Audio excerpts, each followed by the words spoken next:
Coming up on today's Locked On Hawkeyes podcast, Kirk Ferentz was talking about changes. We know one won't happen in season, but what about some change with the offense? We'll talk about that. It's our first ever mailbag. We take your questions here today. And basketball, it was media day yesterday. We'll get our first look at the Hoopsters coming up today. That's all coming your way next on the Locked On Hawkeyes podcast. Are Locked On Hawkeyes, your daily podcast on the Iowa Hawkeyes.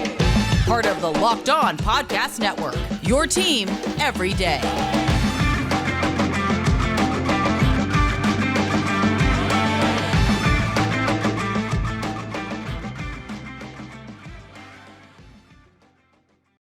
Welcome back once again to the Locked On Hawkeyes podcast. I'm Trent Condon. Glad to have you aboard with us here today. And thanks for making Locked On Hawkeyes your first listen each and every day. Available wherever you get podcasts. You can also find us on YouTube. Just search Locked On Hawkeyes. And while you're there, hit the subscribe button as we continue to get more and more people out there as we talk Hawkeyes all throughout the week. LaShawn Daniels, former Hawkeye running back, he joins us. My old buddy Jace, he's in as well. He's off now, getting ready for a wedding. Not for him, no, for his niece this weekend. But we are ready for Iowa, Illinois. Plenty to get into on that front, and we will here today. Today's episode is brought to you by Upside. Download the free Upside app and use promo code LOCK to get $5 or more cash back on your first purchase of $10 or more. Thanks to Upside, and thanks for you for joining us here today on the Locked On Hawkeyes podcast. Well, let's get into it. We got a mailbag coming up. We're going to talk a little bit of Iowa basketball. Always excited to talk about the Hoopsters, but let's start with what we heard earlier this week as, of course, on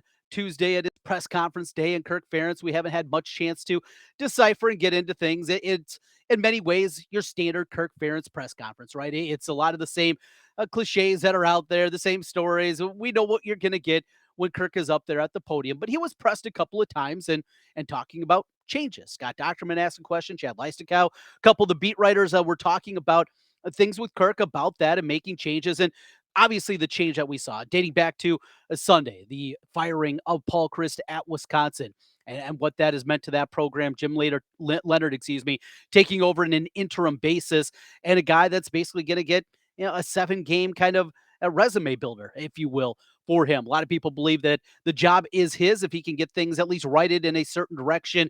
He is that beloved. He is a guy that people think can be a star as a head coach at Wisconsin. So that's going on. Scott Frost, you're looking through that. Obviously, a couple of big ones there. But I was interesting when Kirk was talking about those changes and changes in season and different things that we're going to see. So, the first part about it with Kirk is the old school mentality that comes up, the evolution of football and college football that we've talked about a lot here recently.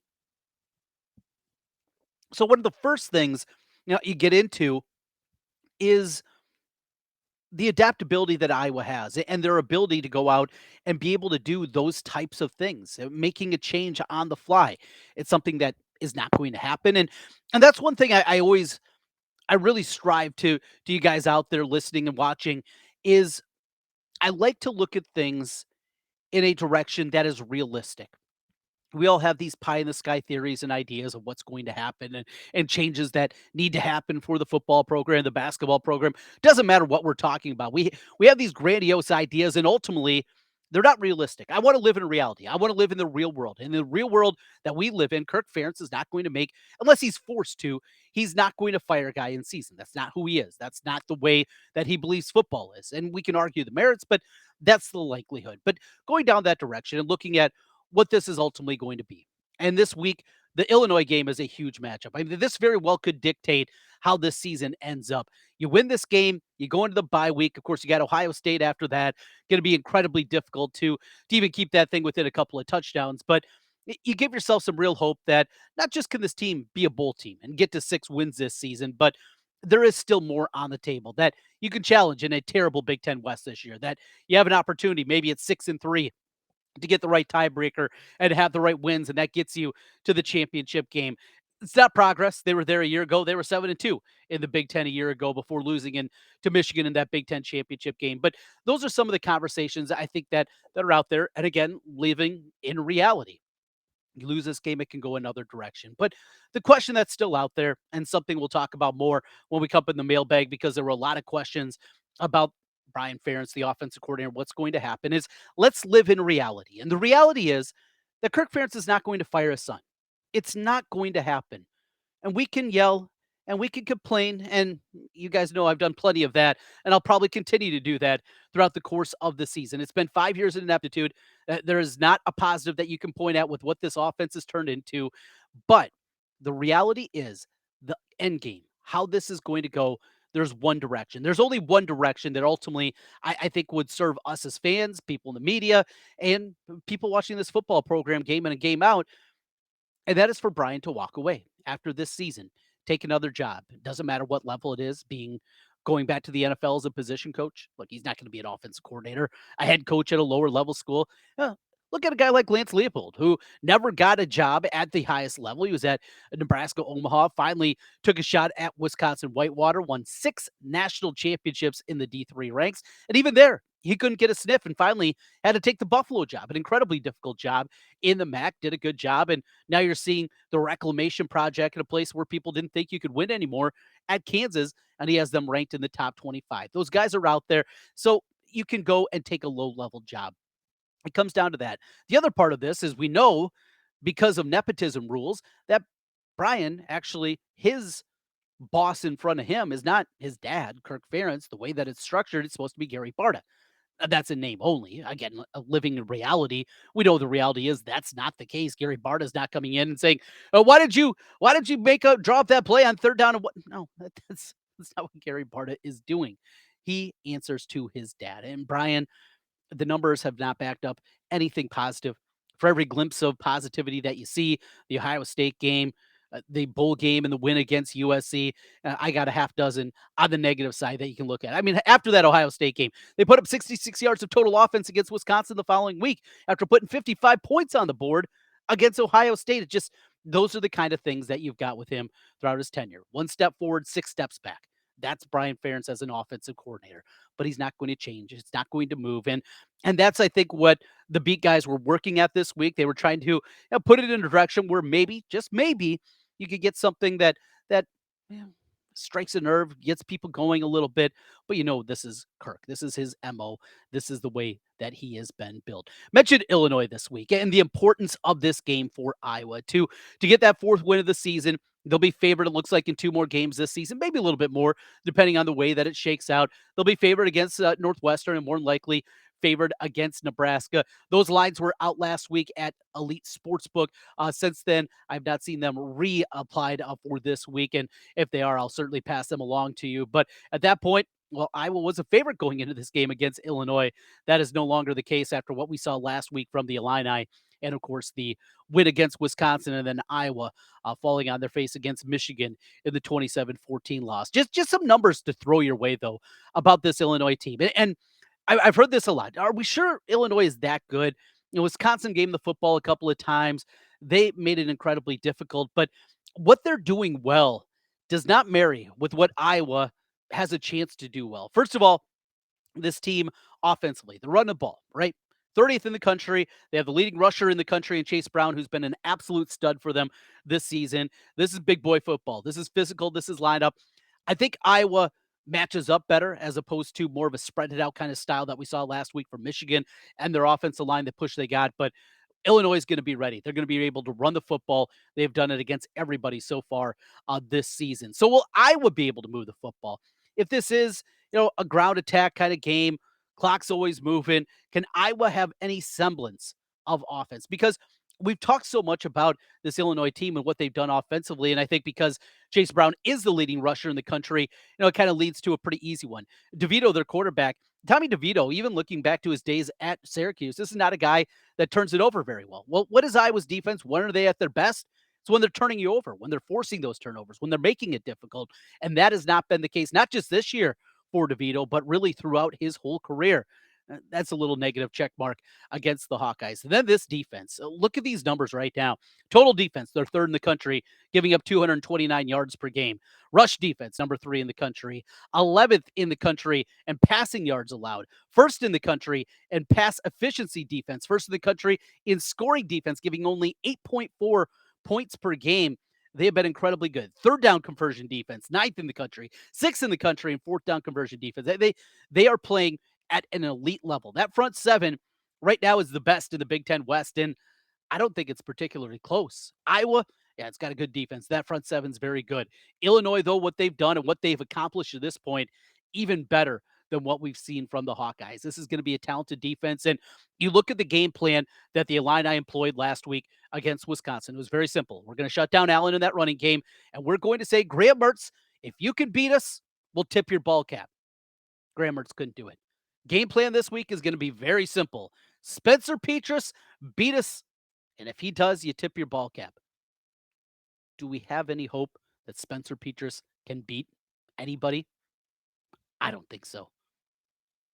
Even with the incremental improvements that we've seen the last 2 weeks, to think that he's going to put this team on his back. Maybe had his best statistical game certainly since the Maryland game a year ago, and maybe since his first start back in 2020 against Purdue. I mean, that's how far back we have to go to see any kind of competence at the level that we saw last week, and it was in a losing effort, obviously, to Michigan. It's a scary proposition, and this Illinois team, the way that they are set up, does not exactly play into the strengths of the Hawkeyes. One part, putting, advantage there. But the punting and winning, punting's losing, guys. Punting means you're giving the ball back. It was fun. We all love Torrey Taylor, but can we just stop? Unless I was actually winning football games, unless I was playing at a high level. Last year was fun, right?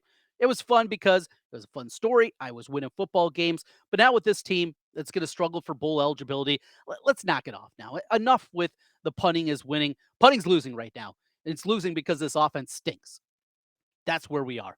Let's take a quick timeout. When we come back on the other side, we're going to get into our first ever mailbag. That's right. We'll take questions from you. Hope to do this, if not on a weekly basis, every couple of weeks. And of course, we got some basketball talk as well. Yesterday was Iowa Basketball Media Day. We'll talk about the Cagers coming up here as we roll through. This is the Locked On Hawkeyes podcast.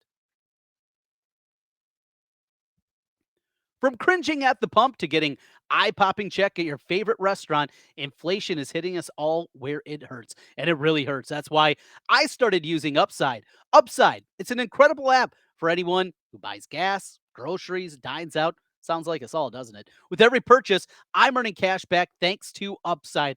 Mentioned last week, I've used it on gas a couple of times. Used it this week for lunch earlier in the week. It is absolutely excellent. Cash back when you make a purchase. To get started, you can do the same. Download the free Upside app. Use my promo code LOCKED, and you'll get $5 or more cash back on your first purchase of $10 or more. Claim and offer whatever you're buying on Upside. Check in at the business.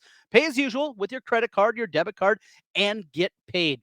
In comparison to credit card rewards or loyalty programs, you can earn 3 times more cash back with Upside. Upside users are earning more than $1 million every week. That's why they have a 4.8 star rating on the App Store. Get out your phone right now. Download the free Upside app. Use promo code LOCKED. Get $5 or more cash back on your first purchase of $10 or more. Again, $5 or more cash back on your first purchase of $10 or more using promo code LOCKED.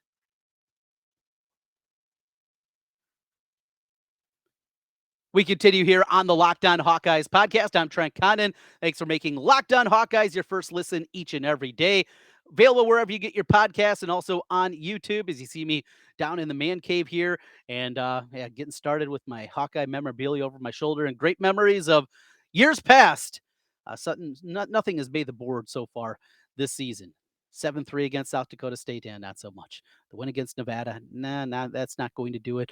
The win against Rutgers, you're going to be bouncing your grandkids on your knee talking about that one. I know I'm not. I'm going to guess you're not either. Well, this week it is Illinois. So with the Illini on tap, we talked a lot about them in the first segment, but wanted to get into some questions from some different people out here, and also had a suggestion. And so just going to read here my favorite Hawkeye message board, Halo, some guys with some good suggestions. This comes from Mikey Joe. And just a suggestion, says mailbag podcasts are very easy. Make sure to have a good list of questions ready to go. I've read that some podcast hosts find it helpful to print each mailbag question out on a separate note card in advance. I didn't do that. My bad. That way you can cycle through each question. When you're done answering it, you can shove the note card up your butt. You stupid piece of crap. All right. Thank you, Mikey. That's how we get things started here at our first ever mailbag. Mikey really firing through. A lot of questions on Brian Ferentz. We're talking about bat wings. We're talking about hair. We're not going to get into those kind of things. Let's go a little bit deeper here and talk about some of the questions about the offense. And that was a big part of your responses out there. A lot of questions about this. This comes from Hawkeye fan 69. Is it Brian's fault or is it Kirk's system? Can any offensive coordinator succeed in this system? So a bit of a loaded question in my mind. Can you succeed? What is success, right? How do you measure success? Well, for Kirk, it's about W and L's, right? I mean, that's what it's been. One of my biggest frustrations over this 5 years of Brian Ferentz running the offense is I feel like they have had missed opportunities. That this team, this organization, this program, they should have been a tick better than they even have been. It's been all right. Big Ten West championship a year ago, got to the title game, but it felt like there could have been so much more. In 2019, I talked about this with Biz yesterday, and in 2019, you have two offensive tackles that are starters in the NFL. Tristan Wirfs, who is one of the best right tackles, if not the best right tackle in the game, and now Larry Jackson back starting with the Rams. Of course, Tyler Linderbaum was a young center on that team. Guard play was a struggle that year, but that season, they finished 98th in the country in rushing offense. Looking back to the Ken O'Keefe years, going back to when he was the offensive coordinator. First of all, last week, the 2002 team was back and they celebrated them at Kinnick, and it was great to see Brad Banks and Dallas Clark and the players that made that team what it was. They were 13th in the country that year in total offense. So it can happen. Now, it took arguably the best offensive line in program history. It took playmakers on the outside with Mo Brown and CJ Jones, best tight end in the country, and Brad Banks, who finished second in the Heisman. I mean, it was a confluence of events. Oh, and I didn't even talk about Fred Russell and Jermel Lewis running the football. I mean, you had dudes, right? And Jimmys and Joes versus X's and O's. We can get into that. Still, it has happened. It was 20 years ago, but it did happen where they were 13th in the country. You go through then after there, and 2005, 2006, 22nd in the country, 27th in the country, 53rd in 2008, with both Jake Christensen and Ricky Stanzi manning the quarterback position, 57th in 2010. So they've had success, and that's what we're looking at. That 57 number, just average, right in the middle of the country. And there are a few more teams now at the FBS level as opposed to back when Ken O'Keefe was the coordinator. That's what we're looking for. I don't think anybody here is shooting for the moon. We know we're going to be ball control. It's going to be a pro style offense. It's going to be a lot of zone blocking concepts. That's all what it is. But O'Keefe years, though we argued about it and we complained about it at times, and it got very frustrating, got stale, all those things, it wasn't nearly as bad as people believe. Greg Davis, who is much blind, his first year was awful. I mean, as bad as you can, well, until we've seen here this season. 117th that year out of 124 teams in total offense. The next year, 84th. By 2015, again, got to middle of the pack, 72nd in the country out of 128. Of course, that team goes on, wins the Big Ten West that season, and goes on to the Big Ten championship game, falling in the heartbreaking fashion to Michigan State before the Rose Bowl. So it's been there before. But this is what we've got now in the 6 years now, counting this season, of Brian Ferentz. Year 1, 117th. Year 2, 92nd. Year 3, 99th. High water mark 2020, the COVID year. Oh, that's got to be really good, though. 88th in total offense out of 128 teams. Last year, 121st, and now this year, 130th in the country. Brian Ferentz is in over his head. I mean, there's no doubt about it. There is no way you can look at these numbers over now a 6-year period and say that this guy is competent. He's not as an offensive coordinator. Is he a good line coach? Maybe. Was he a good tight end coach in the NFL? Who knows? You can argue the merits about that. You cannot argue the merits, though, that he is a good offensive coordinator at the Big Ten level because he has 6 years of data that says he's terrible. This is not a Kirk Ferentz problem. This is a Brian Ferentz problem. There has been good offenses when Kirk has been at the helm. That is not the case when Brian has been here. He's in over his head. Who would make a great Iowa offensive coordinator? This one comes from Brian Boss. You know, that's one that is interesting because you look at the concepts that continue to evolve and change throughout the course of college football. We know, and Kirk brought this up during his press conference earlier in the week, that hey, we're not going to be Mississippi State. Nobody's asking you to be Mississippi State. You're not going to play five wide receivers in the oop de oop and throw it 60 times a game. That nobody is asking for that. Nobody expects that that's what you're going to do. Again, living in reality. The reality is Kirk has basic philosophies. Be physical. Michigan last week, they ran out of shotgun. And they ran a majority of their plays out of shotgun, both running and passing. Who was a more physical football team? Who are the bullies of the Big Ten? Something that was labeled by Iowa back in 2002. It was Michigan. They out physicaled you. They did it running out of the shotgun. You can do that. Jet sweep motion. Iowa uses it a little bit. Should they implement it more? And the argument certainly could be made. And Scott Docterman had a good article at The Athletic talking about just that this week. Just because your base offense is starting out of pistol or shotgun does not mean that you can't be physical. Look at a team like in the NFL, the San Francisco 49ers. It's a team that has a lot of the basic concepts that are very similar to what Iowa tries to do. And it's just a completely different watch between the two programs and the way that they run their teams and they run their offenses. One, Kyle Shanahan, son of a great coach. The other, Brian Ferentz. Who would you take? It's not even close. You can still do what you want to do. You can still play football in the style that you want. But it has to be a guy that is willing to adapt. And is Kirk going to adapt enough to let somebody have free reign? That is also a big question. Is that really going to happen? Is Kirk willing to do those types of things? A couple of names that jump out. And Biz yesterday, he brought up one that I thought was really good. It was taking a look at Utah. So Andy Ludwig, he's been with for a very long time with Whittingham as the offensive coordinator. Older guy, 58 years old. But the money's there, right?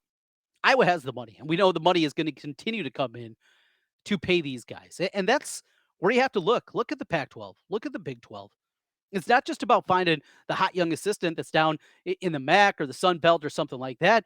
You can look around and you can look at different patterns and you can go out and spend. The SEC does this. Other Big Ten programs do this. Iowa has the money to go out and compete and pay at a high level. That was Ludwig going to leave Utah being with Whittingham as long as he is at 58 years old. The likelihood is not very high. But I love the physicality that Utah plays with. Again, same kind of things. They play physical, but they also do it in a style that looks like the 21st century. Warren Ruggiano down at Wake Forest. Now, what they do is completely different. It is more throwing the football. It's more of a spread system. Wouldn't work out well, but look at it in this fashion. Their mesh offense that they run with the wide receivers and the different pacing and spacing that they have. It's something that has revolutionized a lot of football in the ACC and the way that they do things. But these guys are out there. If Wake Forest can compete at the level that they have competed now for the last 3 years and playing at this high level, yeah, they're not winning a national championship. It's Wake Forest. For God's sakes, it's a school that has an enrollment of 3,000 people, but they're still competing in the ACC. These guys are out there. You want to go young. Arkansas's got a quarterback coach in Marcala who has been still under 30 years old, but very highly regarded. There's so many people out there, and give them a shot. Give them an opportunity to come in and do those kind of things. Again, the physicality along with still coming into the 21st century. It's out there. There are names out there, and those are just a couple that popped into my head as I was going through things. Here's a couple of questions from Brad Bellick. Why do you think Brian Ferentz continues to run so many formations in which opponents know the tendencies of? Fullback and run 70% of the time versus 8-9 in the box.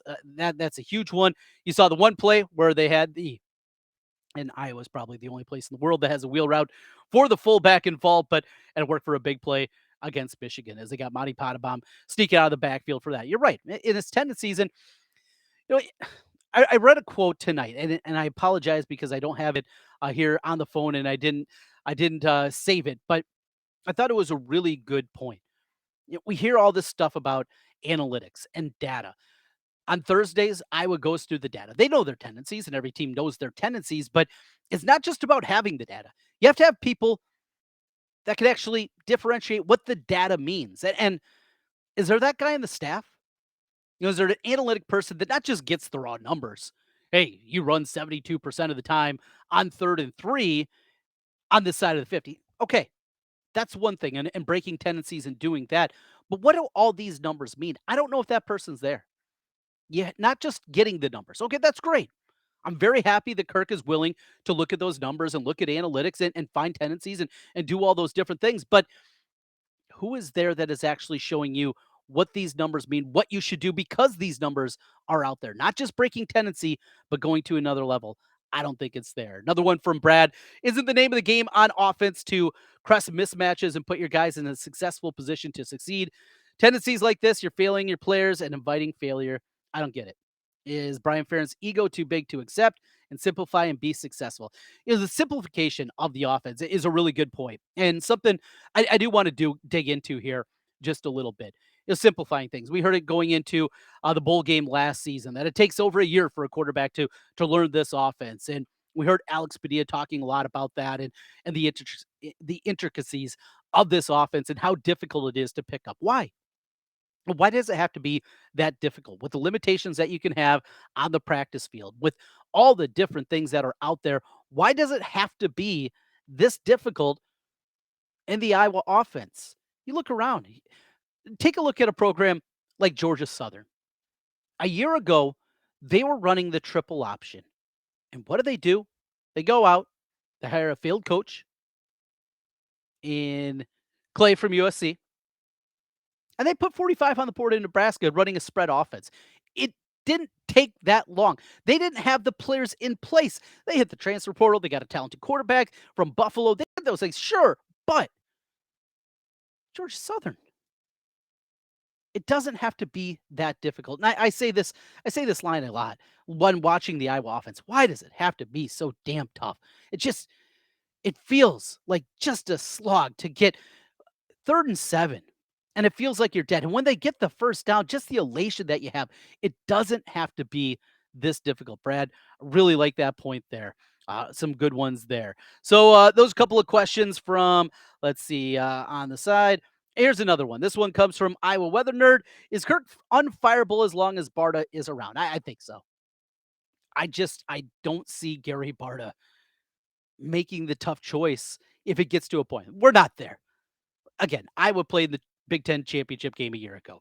I was still 3-2 this year. Even if the wheels fall apart and this team goes 4-8 this season, Kirk's not being fired. Again, live in reality with me. Another bad season, back-to-back losing seasons. An offense that still can't figure it out. We're having a different conversation. And the other part, Paul Chryst, he was owed $20 million. It got settled down to $11 million. Was it $16 million for Scott Frost? Iowa right now, after this season, owes Kirk Ferentz a guaranteed $42 million. 11, 16. Again, it's all funny money, right? I think for most of us, we look at those numbers and we say, whoa. But 42, that's a completely different level. That Big Ten contracts coming. That TV money is going to continue to roll in, but that is a whoa. $42 million. Kirk Ferentz is not going anywhere this year.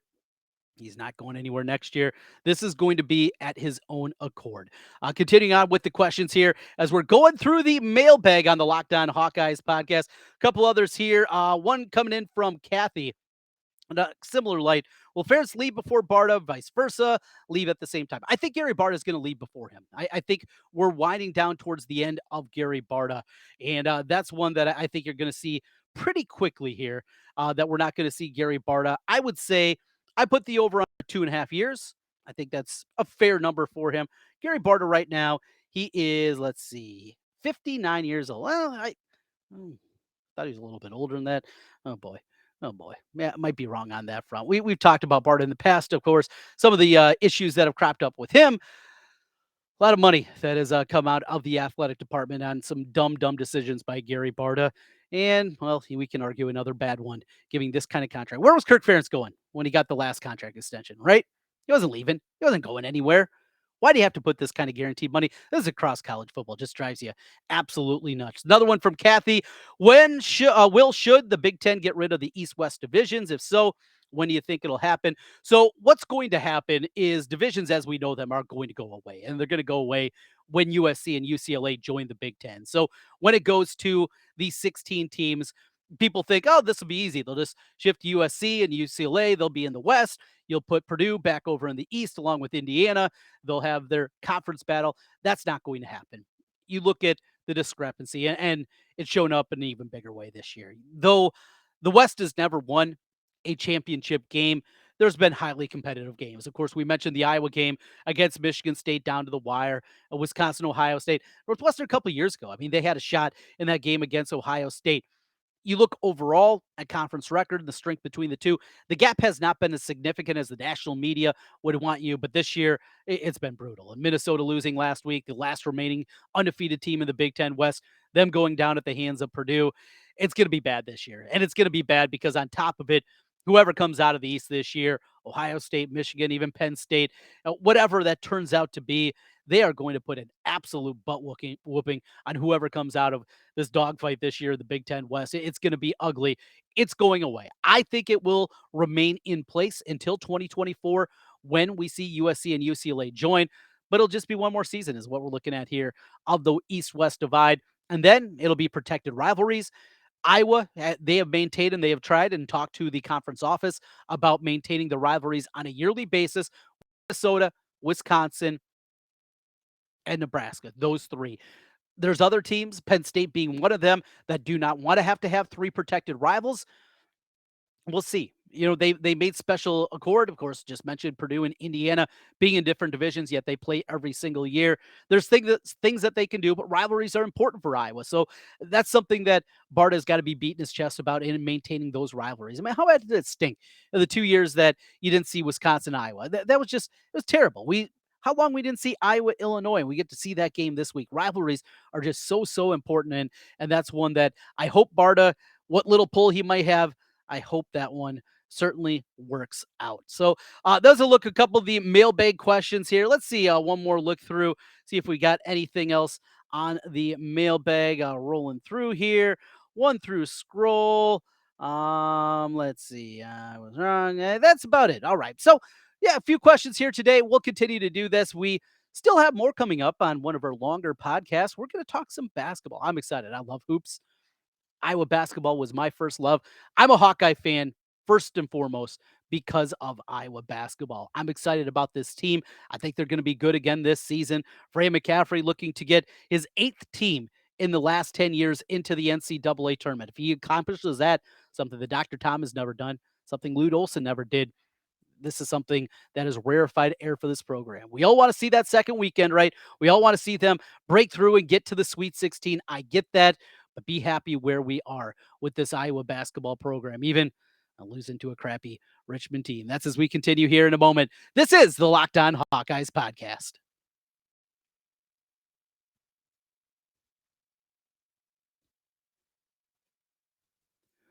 Trent Condon back with you one final time on the Locked On Hawkeyes podcast. Hit us up on YouTube. Hit that subscribe button. Even if you're not a video watcher, it always helps out, and we greatly appreciate it. So we finish up with some basketball talk. Iowa team comes in, not in anybody's top 25, but many people out there do have them projected as an NCAA tournament team.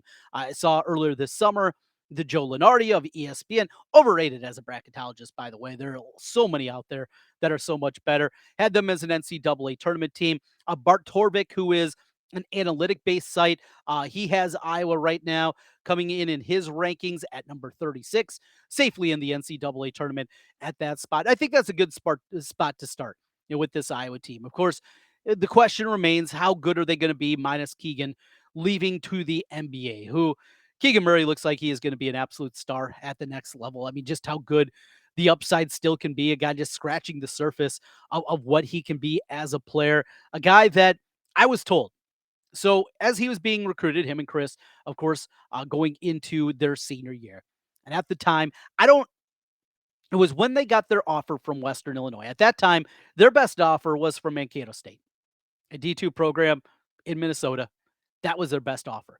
And when the offer from Western Illinois came, I had a college basketball scout that I really respect and does a really good job on the scouting side. He told me that that felt like a stretch.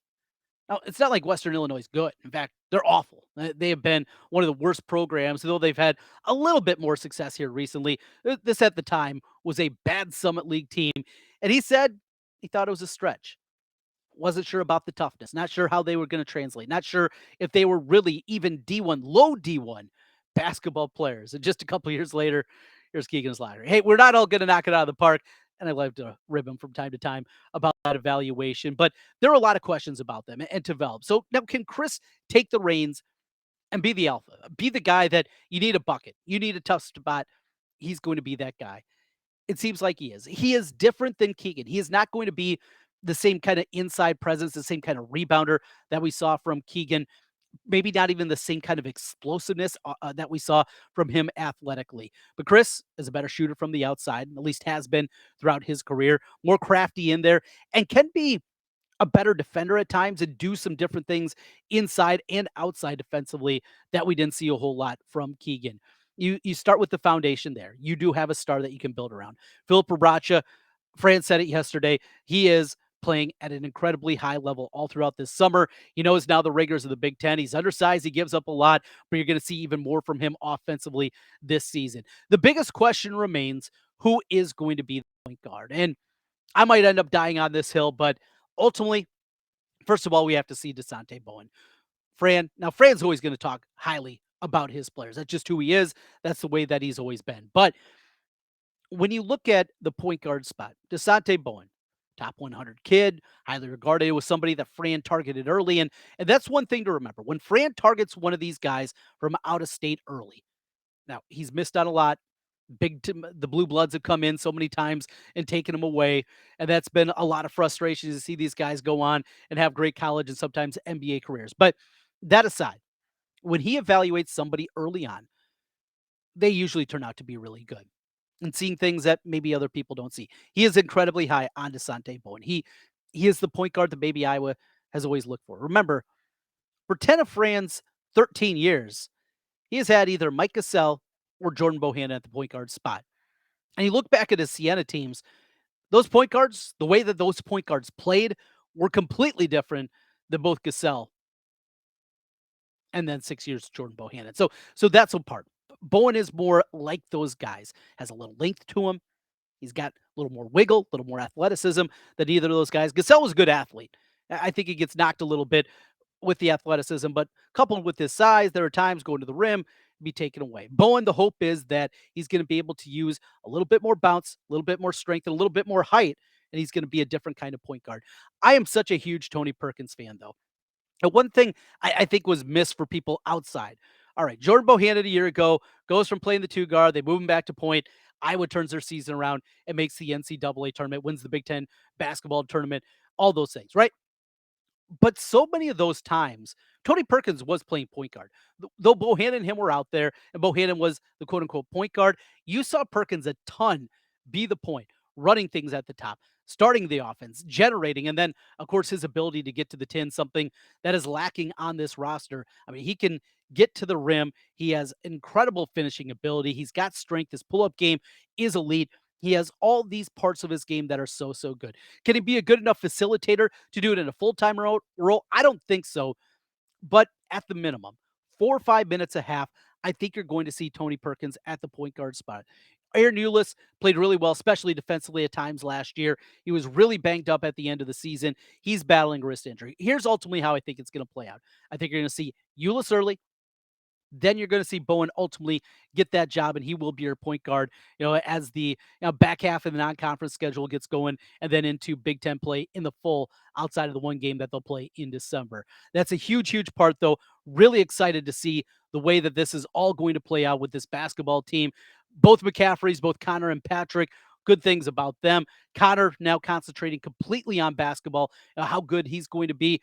Finally shot the ball well after we've been waiting for what felt like forever to him finally knock down some shots. That started to happen last season with Connor, and the intangibles that he brings to the court. Just that high-level basketball that he can go out there. He's a smart guy. He's an extra coach on the floor, all those things. And then on top of it, when he's knocking down shots, just how important that is for Iowa in this basketball team. So a lot of good things there. Patrick, the light bulb came on after a lot of frustrating moments his first couple of years on campus. I think there's even more upside to him. Peyton Sanford. I mean, we can go on and on. We're going to talk a whole lot more about this team, but I was excited to get into some basketball talk, and we'll have plenty of questions leading in to things, and it'll ramp up in a big time way after a couple of cupcakes to get the non-conference started. Boy, that non-conference slate and what they have end of November into December. Going to be a ton of big games, and excited to talk about them with you. Well, we're out of time. We went a little bit long here today, but we still got one more podcast coming up this week as we get ready for the Iowa-Illinois game. LaShawn Daniels is going to join us. We'll talk to LaShawn about everything going on in his world, break things down, what he sees from that Illinois team. That defense is elite. They're running the football. Tommy DeVito's not turning it over. This is going to be a game. If Iowa's going to pull it off, I think they're going to have to force a few turnovers, not just one, might have to be a couple. Will the Hawkeyes be up to the challenge? We'll talk about that coming up tomorrow. Thanks again for watching us here. Hey, if you're a fan of the Big Ten across the landscape, check out Locked On Big Ten. Nate Dickinson takes you around the Big Ten in 30 minutes each and every day, breaking down Iowa, Illinois coming up this week. Michigan State, Ohio State. Michigan, second straight road trip as they go to Indiana. Purdue, Maryland. I think that game's going to be great. Wisconsin, what happens in game number 1 for Jim Leonard, and a whole lot more. It's Locked On Big Ten with Nate Dickinson. Make Locked On Big Ten your second listen every single day. Back with you tomorrow. Thanks to the mailbag, Mikey Joe. Hey, no note cards for me. We'll talk to you again tomorrow. Go Hawks.